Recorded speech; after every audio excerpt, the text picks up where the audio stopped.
60장 8절.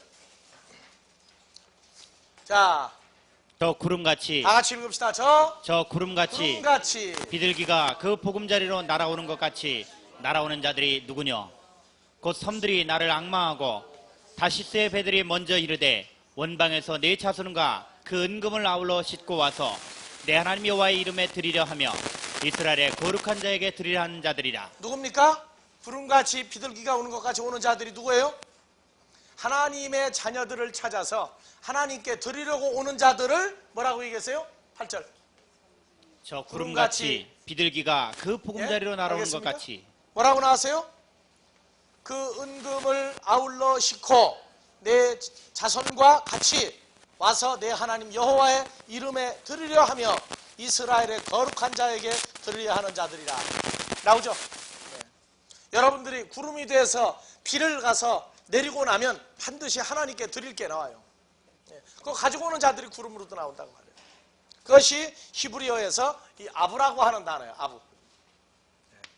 그 다음에 아난이라고 하는 구름이 있는데 이 아난이라고 하는 구름이 아까 창세기 9장에서 나왔던 그러한 내용들이고 에레미야서 4장 13절. 에레미야서 4장 13절. 자, 12절부터 봐보세요. 이보다 더 강한 바람이 나를 위하여 오리니 이제 내가 그들에게 심판을 베풀 것이라. 예, 13절 보라. 그가 구름같이 올라오나니 그 병거는 해릿바람 같고 그 말들은 독수리보다 빠르도다. 우리에게 화 있도다. 우리는 멸망하도다. 멸망하는 자들에게 나타나는 역사를 구름같이 나타난다. 그렇게 얘기하죠. 욥기서 7장 9절.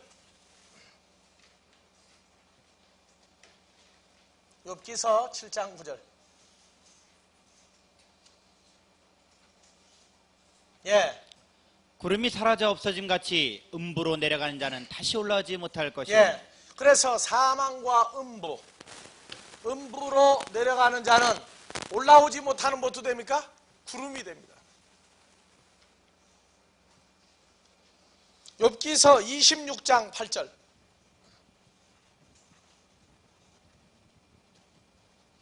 예. 물을 빽빽한 다 구름에 같이 읽어봅시다. 싸시나 물을 빽빽한 구름에 싸시나 그 밑에 구름이 찢어지지 아니하느니라. 예, 맞습니까? 맞아요? 자, 물을 어디에 쌓아나니? 빽빽한 구름에 싸시나. 구름이 찢어져요, 안 찢어져요? 여러분들 찢어져요, 안 찢어져요? 안 찢어져. 안 찢어지죠? 하늘에 있는 구름도 마찬가지예요. 구름이 비가 돼서 내리는데 찢어져 내립니까? 구름이 물로 바뀌어 내려옵니까?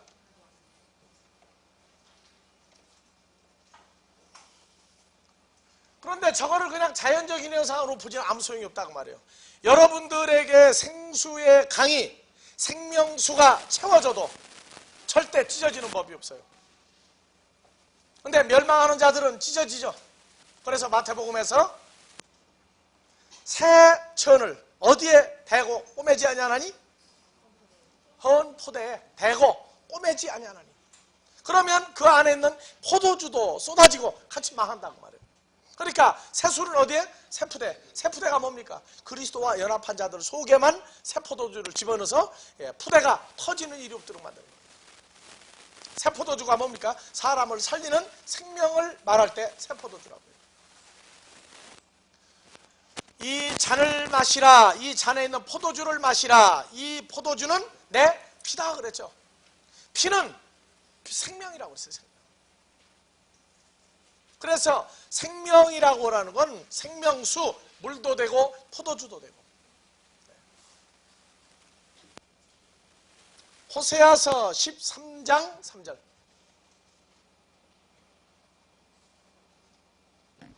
이러므로 저희는 아침 구름 같으며 1절부터 봐보세요. 에브라임이 말을 바라면 사람이 떨어도다.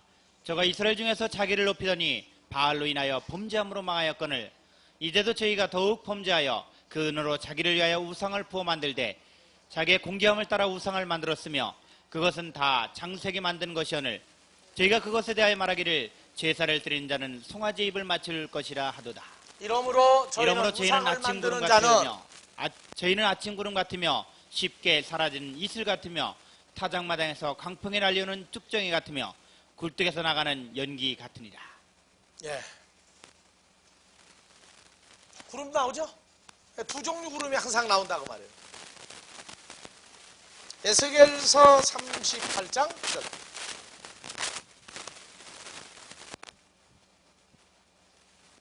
내가 올라오되 너와 내 모든 때와 너와 함께한 많은 백성이 광풍같이 이르고 구름같이 땅을 덮으리라. 예, 구름을 땅으로 덮을 때 구름 속에 무지개가 보이면 내가 너와 함께한 가족들과 모든 짐승에게 맺은 언약을 내가 기억하리라.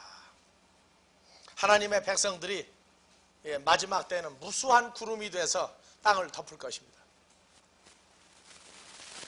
에스겔서 38장 16절.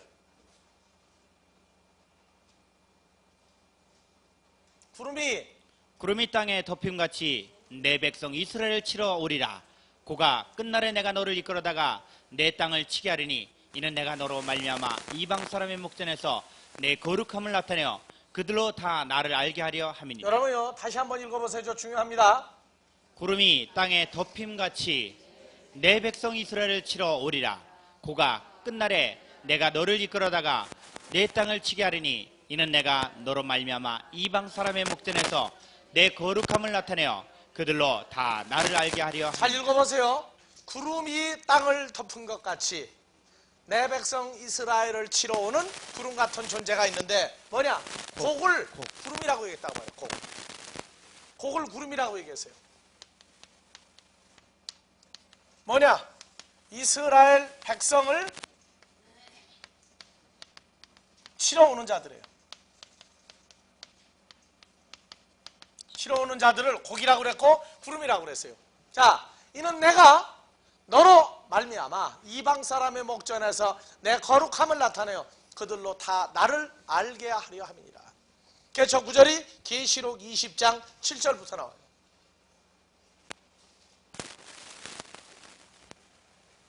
자, 봐보세요. 천년이 참에 사단이 그 옥에서 누여 나와서 개 땅의 사방 백성 곧 곡과 마곡을 미혹하고 모아 싸움을 붙이리니 그 수가 바닷물에 같으리라. 예, 구름대 같다, 바다 모래 같다.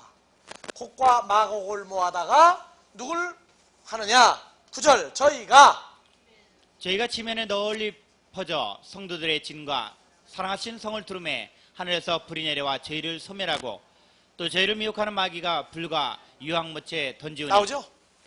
계시록 20장에 지금 나오는 내용이 곡과 마곡이 저걸 소련 군대로 풀어버리는 우를 범해서는 안 됩니다.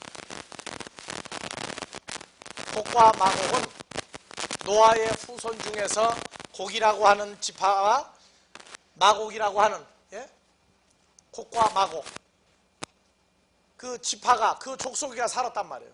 됐어요. 안 해도 돼요. 왜? 그래서 그 사람들을 지금 옛날 지명으로 보니까 소련 땅이더라. 그러니까 소련 군대다 하고 풀어버리면 안 돼요. 누구에게 속한 자들이에요? 마귀에게 속한 자들입니다. 누구의 영광을 나타내려고? 하나님의 영광을 나타내려고 그들을 예비해 놨다가 하나님의 백성을 침으로 하나님의 백성들이 하나님의 거룩하신 존재를 발견하도록 하기 위해서 예비한 존재들이 그렇게 등장을 하고 있어요. 자, 에스겔서 30장 3절 아주 재밌는 내용이 거기 등장을 합니다. 자, 그 날이 가까웠도다. 여호와의 날이 가까웠도다. 구름의 날일 것이요 열국의 때에 이르르다. 구름의 날이죠. 왜 그래요? 왜 구름의 날이에요? 그날이 여호와의 날. 마지막 날 심판 때죠. 구름의 날이에요. 구름이 되어진 하나님의 백성들이 자녀들이 예수 그리스도로 더불어 심판하는 주인으로서 등장하는 때가 있기 때문에 구름의 날이다 그렇게 얘기합니다. 저때 여러분들의 모습이 어떤 모습일까요? 얼굴에 해같이 빛나며 옷이 빛같이 빛나는 그러한 그리스도와 연합된 모습으로 그때 등장을 하게 됩니다. 에스겔서 1장 28절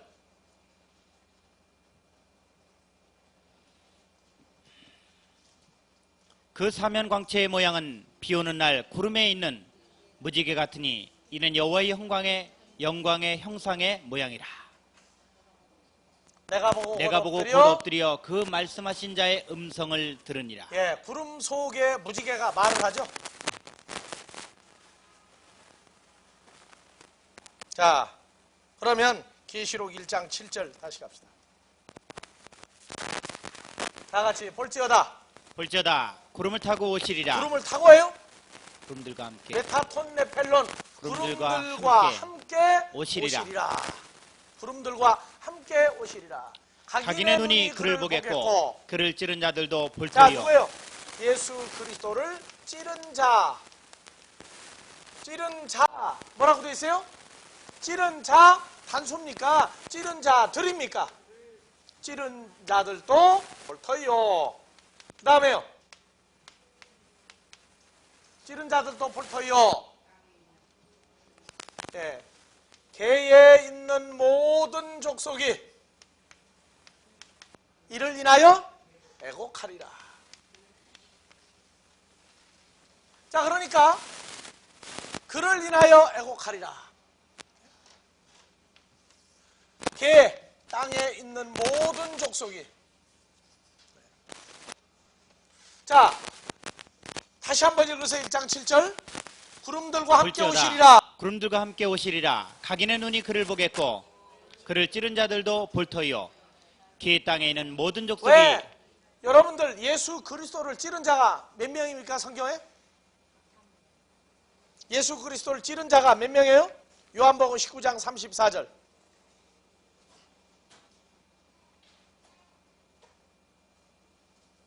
그중 한 군병이 창으로 옆구리를 찌르니 곧 피와 그럼 물이 예수 나오더라. 그리스도를 찌른 자는 몇 명이에요?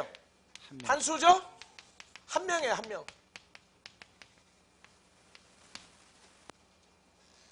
한 명이라고. 그런데 찌른 자들이 볼 거라고 했다면 찌른 자들이. 이거 왜 복수냐?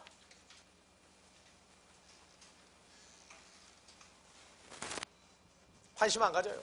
666이나 관심을 갖지 관심 안 갖는다고. 666은 6자는 나쁘다. 그럼 7자는 좋은 숫자다. 한번 7자 연속해 보세요. 77 맞은 사람들이래요. 666을 그것만 좋아하면 77 맞은 사람, 똑똑한 사람 못 된다고. 성경을 모르고 무슨 똑똑한 사람 되려고 그래요. 예? 계시록에서 이제 멸망하는 자에 관한 얘기인데 찌른 자 단수가 아니라 찌른 자들을 얘기하고 있다고. 찌른 자들. 그러면 찌른 자가 누구냐? 여러분들 예수님 찔러본 적 있어요, 없어요? 찔러본 적 있어요, 없어요?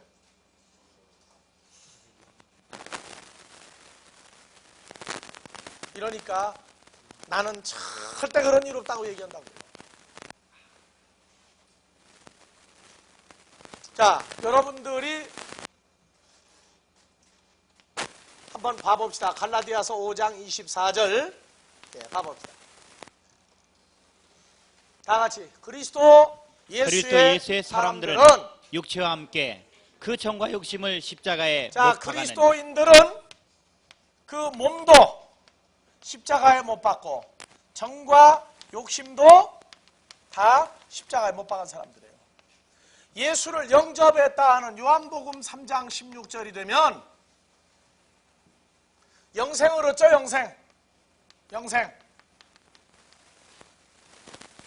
영생을 얻었다고 그래요. 영생을 얻었다고.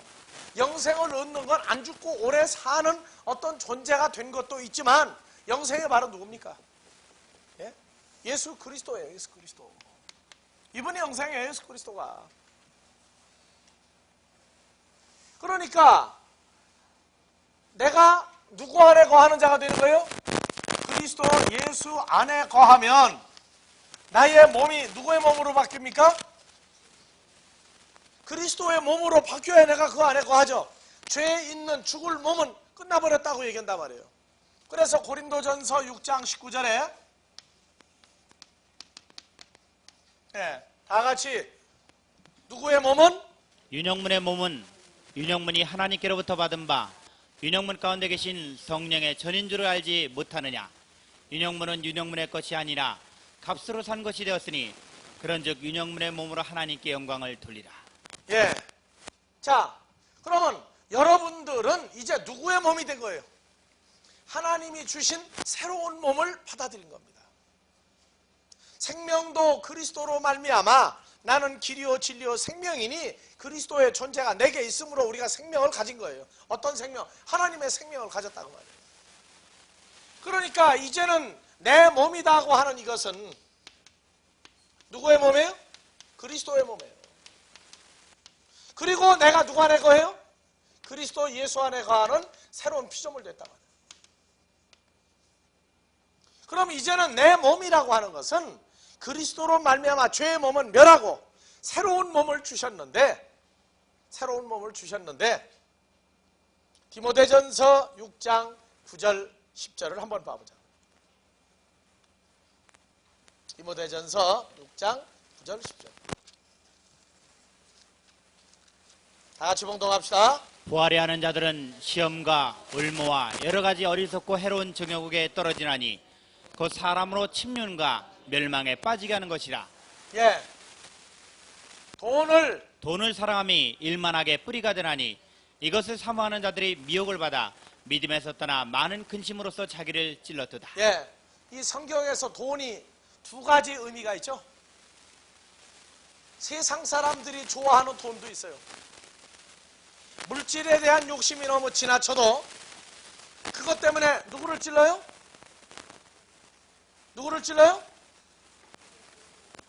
자기를 찔렀다는, 자기가 자기 몸을 찔렀다는 말이에요. 마태복음 22장에 가면 세금을 내느냐 마느냐는 바리새인들의 질문이 예수님 앞에 등장을 합니다. 돈을 사랑하는 것, 하나님의 일을 하는 사람들은 돈하고 떠났다 그렇게 말을 많이 해요. 그런데 다른 돈이 또 하나 있으니 22장 15절 봐봅시다.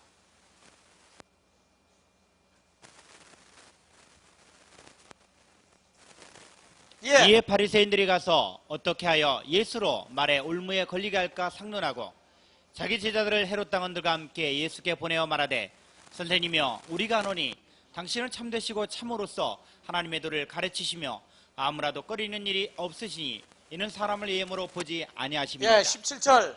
그러면 당신의 생각에는 어떠한지 우리에게 이르소서.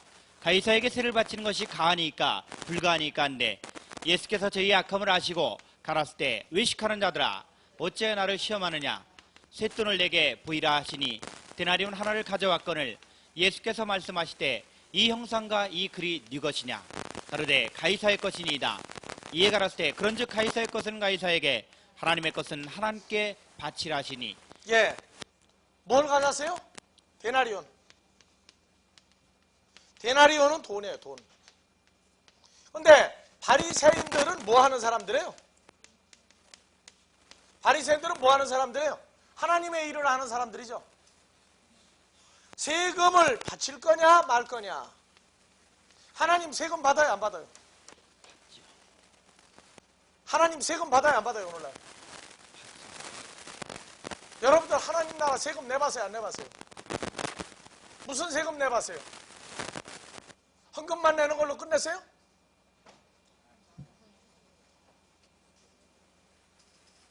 바리새인들이 데나리온 하나를 가지고 와서 세금을 내야 됩니까? 말아야 됩니까? 할 때 이것을 가지고 어디까지 얘기하느냐? 세금을 내라 그러면 예수님이 뭐가 돼요? 로마의 앞잡이다. 그러니까 사역이 끝난다고 말해요. 내지 말라 하면은 또 로마 가이사의 총독에게 가서 뭐라고 얘기해요? 저놈은 세금을 내지 말라 그러니까 반역자다. 그러니까 진퇴양난이다. 그래서 예수님이 지혜롭게 하고 지나갔다. 뭐라고요? 가이사의 것은 가이사에게, 하나님의 것은 하나님에게. 그러고 지나갔다. 그러면 가이사의 것은 뭐, 하나님 건 뭐냐? 그러면서 오늘날 세금을 목사가 낼 거냐 말 거냐 가지고 싸운다고 말해요. 자, 한국 국법에는 성직자는 세금을 내게 돼 있어요? 안 내게 돼 있어요? 물어봅시다. 한국 국법에 세무서에서 목사들은 세금 내게 돼 있어요? 안 내게 돼 있어요? 안 내게 돼 있죠? 근데 왜 이렇게 세금을 내느냐 안 내느냐 가지고 싸워요? 한 달에 몇백만 원 이상 받는 사람은 세금 내고 싶으면 내도 돼요. 누가 말린 적은 없으니까. 그런데 지금 개척교회하고 지금 하루 3끼 먹기도 어려운 사람 보고 세금 내라고 그러면 낼 수 있어요, 말아야 돼요? 한국에 세금 낼 수 있는 목사가 몇 명 되는지 여러분들 잘 알 거예요. 그런데 안 내도 좋은 걸 왜 내자고 싸우느냐는 문제는 여러분들 생각해야 돼요. 왜냐? 그 사람들은 이 데나리온이라고 하는 것을 돈으로만 봤다고 말해요. 돈으로. 자, 봐보세요. 거기에 네 화상과 네 글이 있느냐? 뉘라고 하는 말은 누구예요? 누구죠? 누구? 누구의 화상과 누구의 글이 있느냐? 그랬더니 바리새인들이 보니까 누구의 화상이 나왔어요? 화상이 뭡니까? 화상. 여러분들 돈 보면은 그림 있죠? 돈에 그림 있죠? 누구 그림 있어요? 사람이나 동물이나 식물의 그림이 됐어요. 세계적으로 돈들도. 근데 그때 로마 때는 보니까 화상이 누구 화상이 있어요? 가이사. 로마의 황제의 초상화가 찍혀 있어요. 글은 무슨 글입니까? 로마의 글자가 찍혀 있어요. 근데 걔 눈엔 똥만 보이고 예수님 눈엔 뭐만 보여요? 보는 게 달라, 보는 게. 자, 예수님은 뭐라고 그랬느냐? 네 글과 네 화상이 있느냐? 그러니까 하나님의 것은 하나님에게, 가이사의 것은 가이사에게. 이게 해석이 안 되노니까 난리가 나는 거예요. 자, 고린도전서 3장 23절 봐봐요. 고린도전서 3장 23절. 너희는 그리스도의 것이요 그리스도는 하나님의 것이니라. 자, 그러면 뭐 3단 논법들 좋아하더라고요. 너희는 누구의 것이요? 그리스도의 것이요 그리스도는 하나님의 것이다. 고로 너희는 누구의 것이다? 자, 여기 너희에다가 자기 이름 넣어서 다 같이. 누구는? 윤영문은 그리스도의 것이요 그리스도는 하나님의 것이니라. 그러므로 누구는? 누구의 것이다? 윤영문은 하나님의 것이니라. 아시겠어요? 그럼 여러분들에게는 누구의 화상이 있어요? 누구 안에 들어간 자죠? 예? 성도는 그리스도 예수 안에 있은즉 모습이, 화상이 누구 모습이에요? 하나님의 얼굴이죠? 하나님의 화상을 가지고 있어요. 그럼 글은 누구의 글을 가지고 있어요? 성도는? 로마서 1장 18절 말씀이 육신이 되었다 그래요. 누구의 글이 있어요? 그래도 이해가 안 가요? 고린도후서 3장 2절부터 봐봅시다. 고린도후서 3장 2절. 예, 다 같이. 너희가 우리의 편지라. 자, 여기다 여러분들 이름을 넣어서 누구는? 윤영문이 우리의 하나님의 편지라. 종들의 편지다. 윤영문의 마음에 썼고 뭇사람이 알고 읽는 바라. 윤영문은 하나님의 종들로 말미암아 나타난 그리스도의 편지니 이는 먹으로 쓴 것이 아니요 오직 살아계신 하나님의 영으로 한 것이며. 나오죠? 그럼 여러분들에게 누구의 글이 새겨져 있어요? 하나님의 말씀이 새겨져 있는, 살아있는 뭡니까? 데나리온이에요.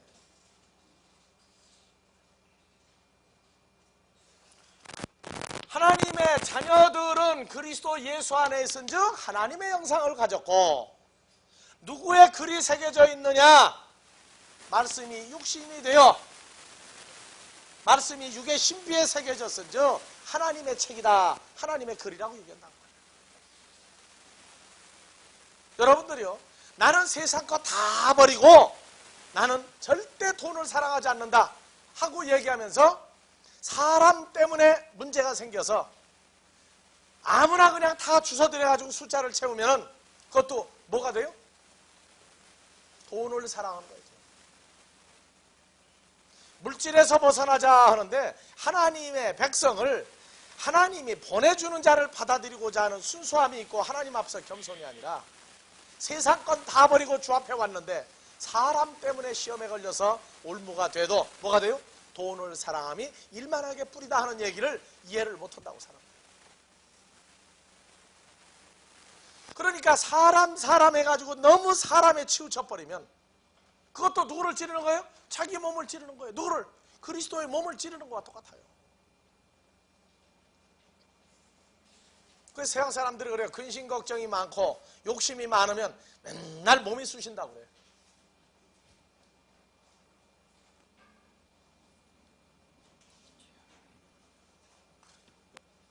사도행전 26장을 가봅시다.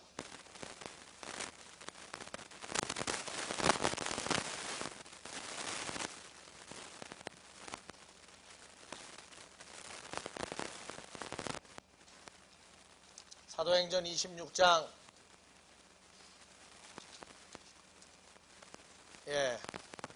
9절서부터 봐봅시다. 나도 나사렛 예수의 이름을 나도가 누구예요? 바울이죠. 바울이 사울 됐을 때 주님 만나기 전에 다 같이 사울이 나사렛 예수의 이름을 대적하여 범사를 행하여야 될 줄 스스로 생각하고 예루살렘에서 이런 일을 행하여 대제사장들에게서 권세를 얻어 가지고 많은 성도를 오게 가두며 또 죽일 때 사울이 가편 투표를 하였고. 자, 누구를 오게 가두고 죽이고 합당하다고 투표를 했어요? 많은 성도를. 많은 성도들이죠. 많은 성도들을 그랬다고 말해요.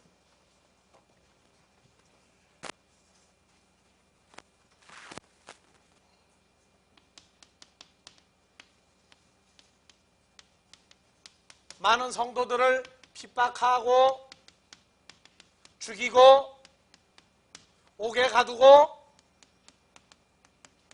때리고 다 했어요. 스데반 집사도 죽이고. 자, 다음에 11절 또 모든 회당에서 여러 번 형벌하여 강제로 모독하는 말을 무슨 하게 말이에요? 하고. 너 예수 따라다니는 거 그만두고 누구로 믿겠다? 여호와 하나님을 섬기는 여호와의 백성이 되라고. 안 하면 너 죽인다. 그러니까 예수 믿는 거 잘못됐다고 모독하라고 강제로 때리면서 묶어놓고 했다고 말해요. 또 저희를 대하여 심히 격분하여 외국 성까지도 가서 핍박하였고 그 일로 대제사장들의 권세와 위임을 받고 담메색으로 갔나이다. 자 13절 왕이여 때가 정운하되어 길에서 보니 하늘로서 해보다 더 밝은 빛이 나와 내 동행들을 둘러 비추는지라. 우리가 다 땅에 엎드러짐에 내가 소리를 들으니 히브리 방언으로 이르되 사울아 사울아 내가 어찌하여 나를 핍박하느냐.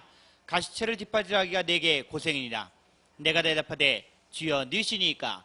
주께서 가라사대 때 나는 내가 핍박하는 예수라. 나는 내가 핍박하는 예수다. 누구를 핍박하는데 예수님은 나를 핍박했다고 얘기합니까? 많은 성도들을 사울이 핍박하고 죽이고 가두고 때리고 했더니 뭐라고 했냐? 사울 보고 나는 내가 핍박하는 예수다. 성도들을 누구로 얘기하고 있어요? 예수님 자신의 몸으로 얘기하고 있다고.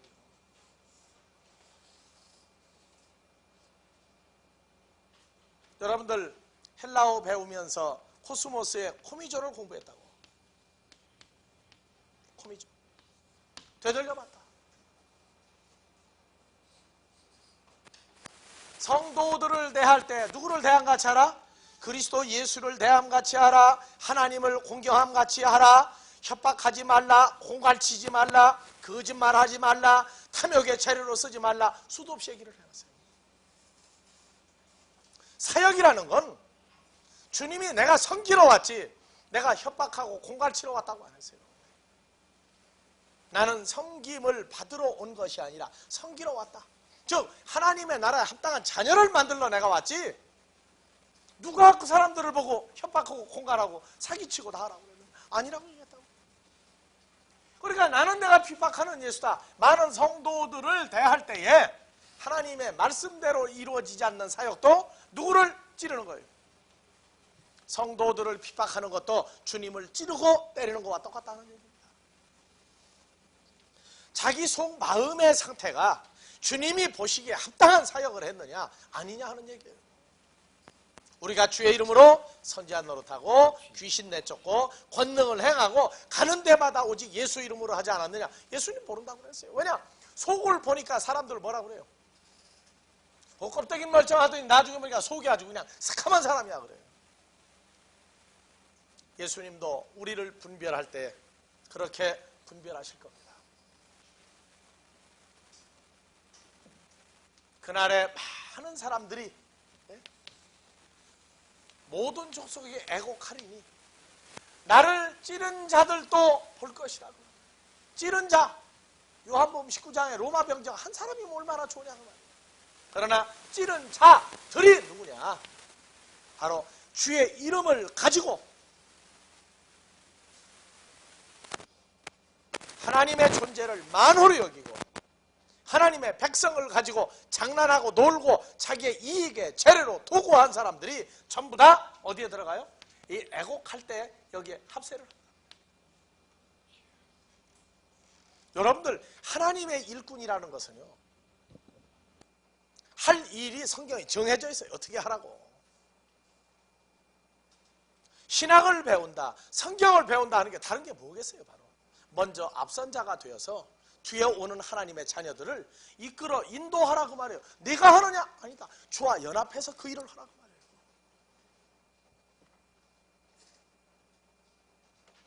그러니까 땅에 있는 모든 족속이 그를 인하여 울고 애곡하리니 그러하리라. 다음에 아멘이 아멘.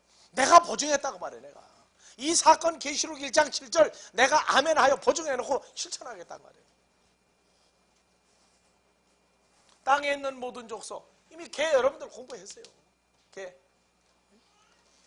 고린도전서 15장 47절부터 나왔다고 말해요. 50절 하나님의 나라를 유업으로 받을 수 없는 모든 족속이 애곡할 것이다.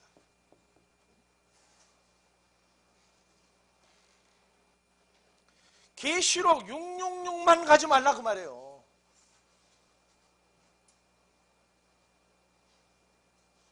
사탄이 바본 줄 압니까? 7자만 쓰면 좋아하는 줄 압니까? 아니에요. 사탄은 7자를 얼마든지 내갈 수 있어요. 왜? 세상 사람들이 7자 쓰면 좋은 줄은 우리보다 더 먼저 알고 앉았더라고. 내가 예수 안 믿을 때 명동 지나가려고 보니까 37 칼라 사진관이 있더라고. 7자가 3개가 들어가 있어. 아마 예수 믿는 사람일 거야. 분명히 그 사진관 사장이.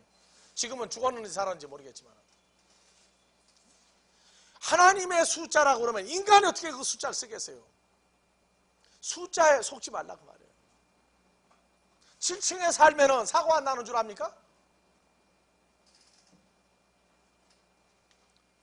숫자에 연연하지 말고 자기 상태를 점검하란 말이에요. 자기 상태를. 주와 함께하면 지옥에 가도 살 것이고 사드락 메삭 아벳느고가 불 속에 들어가도 하나님의 존재와 영광을 생각할 때 그들을 살려냈어요. 그들이 느부갓네살에게 한 얘기입니다. 그리 아니하실지라도 우리를 불 속에 집어넣고 태울지라도 우리는 부활한다는 거 그들이 알고 있었다고요. 지금 우리는 하나님 나라의 역사에 대해서 근본적으로 뭔가 이기적이고 내 편이야 편한 그러한 자기 상태에 도취되지 말란 말이에요. 성경은 기준이 나와 있어요. 기준이. 성경에는 형법 몇 조가 없어도 말씀을 통해서 이미 다 나와 있단 말이에요. 땅에 있는 모든 족속이 애곡하리라. 계시록 21장 3절 4절에 보면 하나님이 함께하는 사람들에게는 애곡이 끝나버렸어요. 애곡이 없다고요. 계시록 21장 3절 4절 내가 들으니 보좌에서 큰 음성이 나서 가로되 보라 하나님의 장막이 사람들과 함께 있음에 하나님이 저희와 함께 거하시리니 저희는 하나님의 백성이 되고 하나님은 친히 저희와 함께 계셔서 4절, 모든 눈물을 그 눈에서 씻기심에 다시 사망이 없고 애통하는 것이나 곡하는 것이나 아픈 것이 다시 있지 아니하리니 처음 것들이 다 지나갔습니다. 그러면 애통과 곡하는 것이 다 없어져 버린 사람은 3절에 기준이 나왔단 말이에요. 뭐 하는 사람들만 해요? 하나님이 누구와 함께하는 사람들이에요? 함께하는 사람들에게는 끝난 거예요. 그래서 하나님의 백성이 되고 하나님은 친히 그 백성의 하나님이 된 사람들에게는 관계가 없단 말이에요. 왜 계시록은 1장에서 결론 내고 21장에서 결론 내고 22장에서 나누어 버리고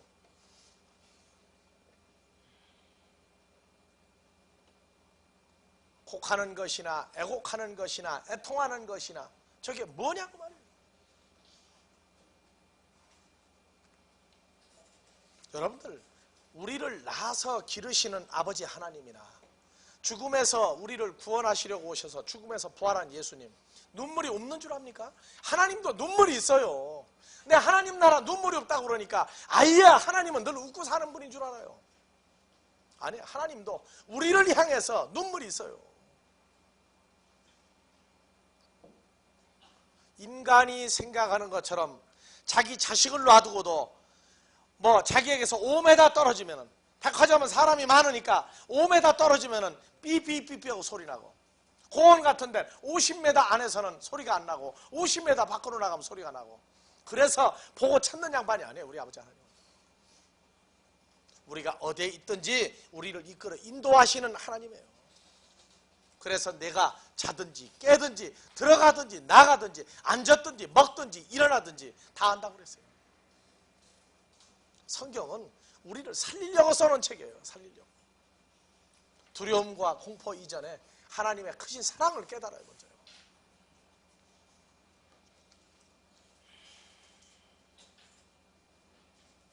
그래서 디모데전서 6장 9절 10절 다시 봐. 다 같이. 부활해하는 자들은 시험과 올무와 여러 가지 어리석고 해로운 정욕에 떨어지나니 곧 사람으로 침륜과 멸망에 빠지게 하는 것이라. 돈을 사랑함이 일만하게 뿌리가 되나니 이것을 사모한 자들이 미혹을 받아 믿음에서 떠나 많은 근심으로써 자기를 찔렀도다. 여기에 돈을 사랑하면 이제 좀 이해가 갑니까? 세상 물질의 욕심에서 떠나야 되는 건 당연한 거예요. 근데 문제는 뭐냐? 말씀을 증거할 때 내게 주어지는 사람, 그 사람에게서도 놓여야 돼요. 거기도 하나님 의지해야 돼요. 요한복음 6장 37절, 사역하는 자들에게 만고불변의 말씀이 있으니 아버지께서 내게 주는 자는 내게로 올 것이오지 내가 몇 명 주시오 하면 몇 명 준다는 법칙이 없습니다. 그 사역까지도 하나님을 의지해야 돼요. 다른 사람을 쳐다보고 비교하지 말라고요. 비교하지 말라고요.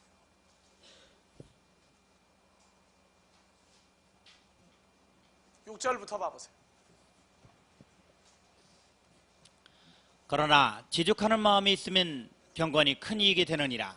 뭐가 있으면? 지족하는 마음이 뭐예요? 자족하는 마음. 자기에게 현재 있는 것으로 족하라고 말해요. 그래서 세상적으로도 부자와 거지가 있고 알거지가 있는데, 어떤 사람이 알거지냐? 많이 있는데도 항상 허덕거리는 사람이 있어요.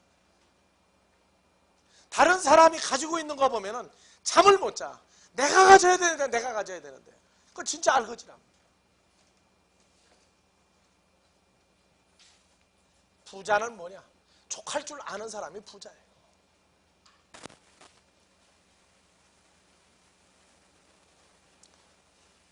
거지는 뭐냐? 있는데도 없다고 생각해서 자신이 처량해지다가 있는 거 보고 위로받다가 또 없으면 거지되고 하는 그 사람 거지예요. 예수 그리스도가 없는 사람도 가난한 자고 거지지만은 세상 것도 그렇다고 말해요. 자기에게 주어진 것에 대한 만족이 없을 때에는요, 진정한 만족을 누릴 방법이 없습니다. 그런데 중요한 건 7절에 보면은요, 여러분들 한번 봅시다. 다 같이. 우리가 세상에 아무것도 가지고 온 것이 없음에 또한 아무것도 가지고 가지 이 말이 못하리니. 맞습니까? 이 맞아요? 올 때는 공짜로 왔는데 갈 때는 노잣돈 가지고 와야 된다고 덤비는 게 사람들이에요. 올 때는 어떻게 왔는지 몰라, 지구에. 어떻게 태어났는지 모르는데 갈 때는 노잣돈 가지고 와야 된다고. 입에다가 또 가다가 굶어 죽으면 안 된다고. 쌀 넣어줘, 또 몇 숟가락 넣어주면 돼. 그 다음에 돈 갖다가 넣어주는데 어떻게 2조 때 지금 쓰지도 않는 가짜 엽전을 넣어줘가지고 또 노잣돈 주는지. 하나님 나라도 가짜 돈이 통하는 메이라, 위조 지폐가. 네?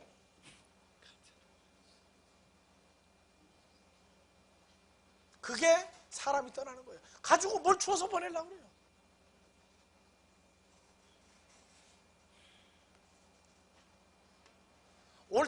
설계 받고 나는데 올 때 그랬는데 갈 때 배우시라도 입고 또 가잖아요. 안 그래요? 뭘 아무것도 안 가지고 간다고 그래요? 그러나 여기서 말하는 것은 이 세상이라고 하는 세상이 뭔지 코스모스가 안 풀려버리면 이게 해석이 안 돼요. 자, 우리가 올 때는 여기 빈 몸으로 왔어요. 죄 있는 몸으로 왔어요. 그러니까 떠날 때는 아무것도 안 가지고 갑니까? 누가 있어야 가요? 예수님이 있어야 가요. 있어야. 아무것도 안 가져가는 게 아니에요. 멸망하는 세상에서 죄가 있는 존재가 그리스도 예수와 연합하고 나면 세상 건 안 가져가요. 혈과 육에 속한 것, 썩어진 것, 정과 욕심까지 다 버리고 가는 거예요. 그러나 그리스도 예수의 존재와 더불어 함께 가는 겁니다. 그러 더불어 복음의 열매가 나온 것도 다 가져가요. 그러나 8절 뭐라고 하냐? 우리가 먹을 것과 입을 것이 있은즉 족한 줄로 알 것이니라. 먹을 거 입을 게 뭡니까? 예? 먹을 거 입을 것이 있은즉 족한 줄로 알아. 얕은 성경에는 겉옷을 달라 하는 자에겐 뭐까지 다 주라? 속옷까지 주라. 그랬더니 사람들이 그거는 할 수 있는 것 같아. 그러니까 러시아의 유명한 소설, 어떤 구두방 주인이 자선하는 데에는 유명한 사람이야. 어느 날 밤에 추운 겨울에 오다가 보니까 골목에 빨개 벗은 천사가 하나 있는데 자기 옷을 벗겨서 입혀가지고 집에 데리고 와서 먹이고 기술을 가르쳐주고 다 했어요.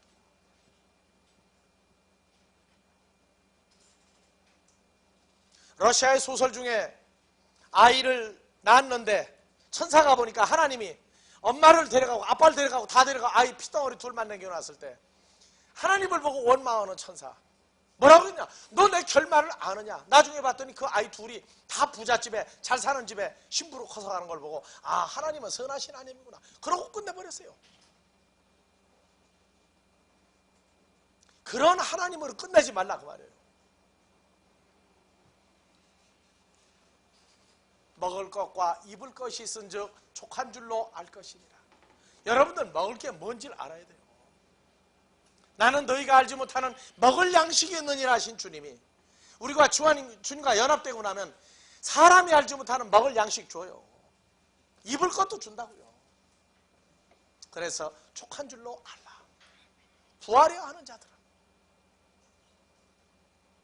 하나님이 우리에게 주어서 먹고 마시고 입히게 하는 사건을 깨닫지 못하면 성경은 육신이나 유익하게 하는 하나님의 말씀으로 타락해버립니다. 그래서 부활해야 하는 자, 그래서 침륜과 멸망에 빠지고 돈을 사랑함이 일만하게 뿌리가 되라니.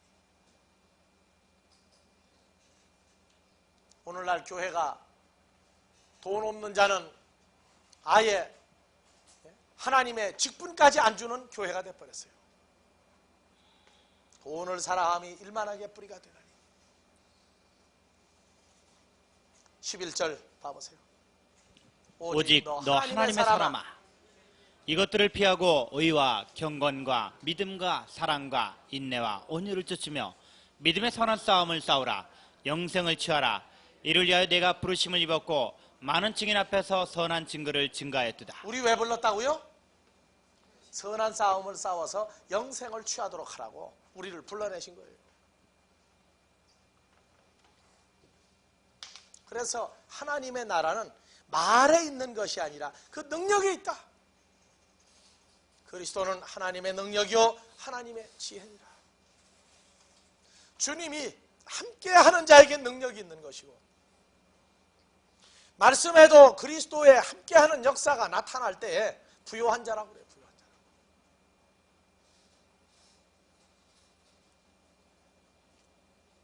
자, 주님이 올 때에 모든 택하심을 입은 자녀들까지 아닌 자들을 분류해낼 때 그때 내가 서야 할 자리가 어떻게 누구로 말미암아 준비되어 있는가를 생각을 해야 됩니다. 가끔 주례를 하러 가면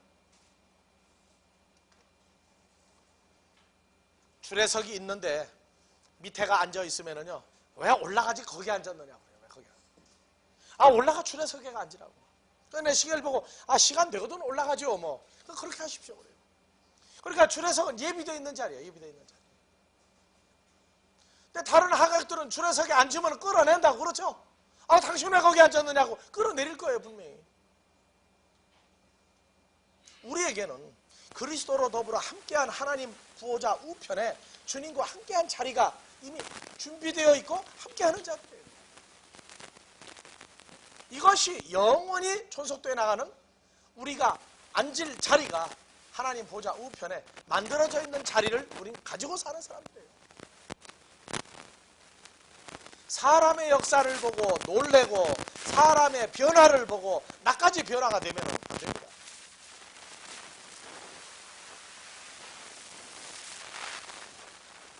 요동에서부터 서야 되고 세상의 흐름에서 우리는 서야 돼요. 계시록 1장 7절 볼지어다 구름들과 함께 오시리라. 확인의 눈이 그를 보겠고 그를 찌른 자들도 볼 것이요 혈과육에 속한 모든 족속들이 그를 인하여 애곡하리니 그러하리라. 아멘.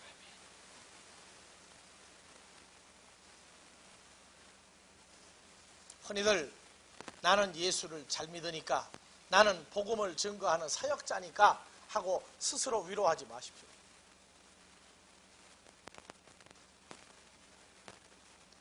길 건너갈 때 노란불인지 빨간불인지 파란불인지 모르고 가면은요, 잡는 사람이 없을 때에는 통과를 할 것이고 차가 없을 때 잘못 건너가도 다치지 않겠지만 차가 많이 지나갈 때 지나가면 교통사고 날 것이고 잡아가는 사람이 있으면 붙잡아갈 겁니다. 그러니까 스스로 봐야 돼요. 지금 무슨 별이 켜졌는데 내가 어디를 가려고 그러는지에 대해서 늘 볼 수 있어야 돼요. 그게 하나님 나라에도 길이 그리스도로 말미암아 이루어졌다면 그분으로 말미암아 갈 길과 가지 말 길과 생각하고 판단할 그 시기가 다 있어요. 그것에 대해서 우리가 청통하고 그것에 대해서 완벽할 때 생명길에 부족함이 없이 길가에 떨어지지 아니할 겁니다.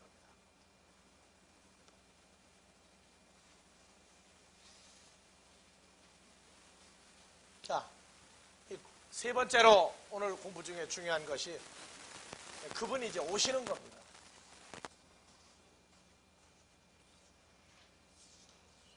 예, 교재 195페이지.